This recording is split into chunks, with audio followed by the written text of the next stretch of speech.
Hello, Molweni. This is Open Studio, igama lam ndinguNoluvuyo wakwaMagoloza. And today I am having a conversation with Dorothy, Ploit, Managing Director of CANSA, and Terrene Arendse, a cancer survivor. Today we are chatting about female cancers. Welcome, ladies, and thanks for joining us on Open Studio. Thanks for the invitation. Wow, you're looking great. Dorothy, can you talk us about CANSA, what CANSA does? The Cancer Association is 86 years old, and our focus is cancer, the disease. We encourage South African citizens to have themselves checked regularly. We offer emotional support to those affected by the disease, and early diagnosis from the diagnosis up onto treatment, up unto where they are either becoming survivors and going to remission, or ultimately the disease ends their life. We do a lot of support groups in communities. We have care homes where we have patients coming from outside of Cape Town and other outlying areas where they need to come for treatment to where the major treatment hospitals are. So we offer home away from home setup. We also have TLC lodges, which is for your childhood cancer patients. And we have various screening projects where we have mobile clinics going out in the communities to screen patients for women's health, pap smears, breast examinations, etc.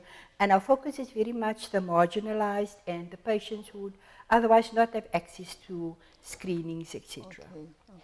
Okay, Dorothy, can you please tell us what does CANSA integrate in the community and in the healthcare infrastructure? We are dependent on volunteers. Okay. We have volunteers in all the communities. We're in all 9 provinces in South Africa. So we have volunteer structures who render support out in the communities. And then we liaise with other NGOs and various government sectors, Department of Health, Department of Social Development, and that is how we function. We are volunteer-driven, community-based. That is our services. Okay, both of you ladies, what has your experience in this organization been?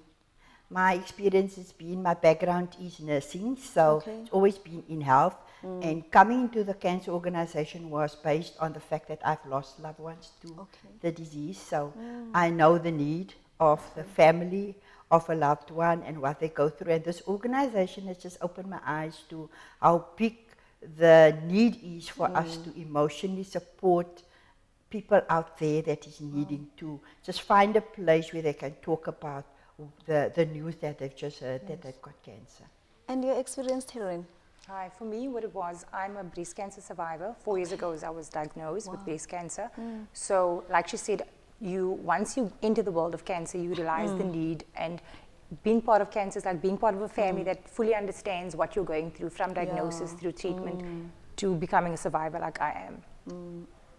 Okay, Dorothy, female cancer are not spoken often of. We know of breast cancer, cervical cancer. These are the usually cancer that have been mentioned. And is there any cancers that affect people in South Africa? Yes, in the case of women, breast is number 1, cervical is number 2, and then you would have ovarian cancers, which is all reproductive related. You will have cancer of the uterus, lung cancer, and esophageal cancer because of the smoking, and colorectal cancer. Those are the cancers that is the 5 most prevalent in women. Okay, what is the statistics concerning these cancers here around Cape Town? It's very difficult for us to put a figure to that because in order to do that you need a population-based cancer registry, which in South Africa we don't have. In Ghana, for instance, they have a population-based registry. But we do know that 1 in 4 South Africans are at risk of developing cancer in their lifetime, and we've tested it. We have a room full of people where you actually count 1 in 4, and every 4th person will either have been diagnosed themselves, know of somebody has lost a loved one to cancer.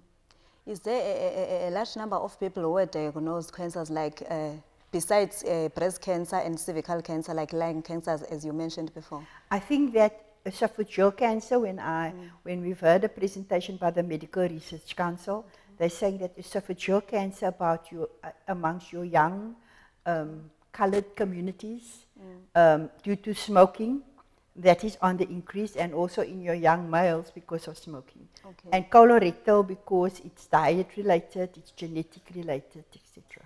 Okay, tell me, ladies, are you more focusing on the breast, since you are females and you are cancer survivors, are you more focusing on the breast cancer and cervical cancer?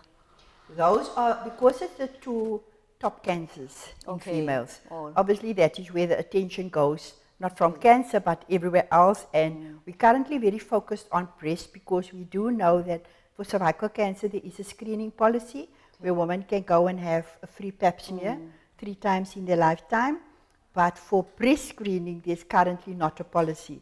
We're busy talking to the policy makers, and there's a lot of focus on getting women to be able to access a breast screening service at state, other than just first having a diagnosis and then being able to get the mammogram, etc. So can you please tell me, ladies, can you go maybe for screening for the breast cancer, or it's only for the cervical cancer? You can go for screening for breast cancer, and we promote that you start detecting abnormalities in your breast early. So as soon as you start menstruating, you start being aware of how your breasts look, are there any abnormalities, etc., and start doing breast self-examination. Because through breast self-examination, the increase in the numbers is where women has picked up a lump themselves. And then as they get older, in their 20s, we had women in their 20s being diagnosed with breast cancer. So the perception that it's the older woman disease, we've had, but it's very rare. We've had an instance where a young girl of 11 was diagnosed with cervical cancer. So that just shows you how the landscape has changed for cancer as we look at westernized lifestyles, etc., that impacts your risk of getting cancer. Tell me, Karen, is there any symptoms that you can see when you're having on this cancer? When I discovered my lump, I had no symptoms. It wasn't painful, and that's the scary part. That's why they say cancer is a silent killer. That is why it's so important to do self-breast checks every month around the same time to feel if there is any lumps. Because when I discovered my lump, it wasn't painful, I wasn't ill, I was healthy. I felt healthy, but something prompted me to go and have it checked out. Okay, thanks for that. Okay, well, let's link to the break, and then when we come back, we'll hear more from our guest. Please stay with us.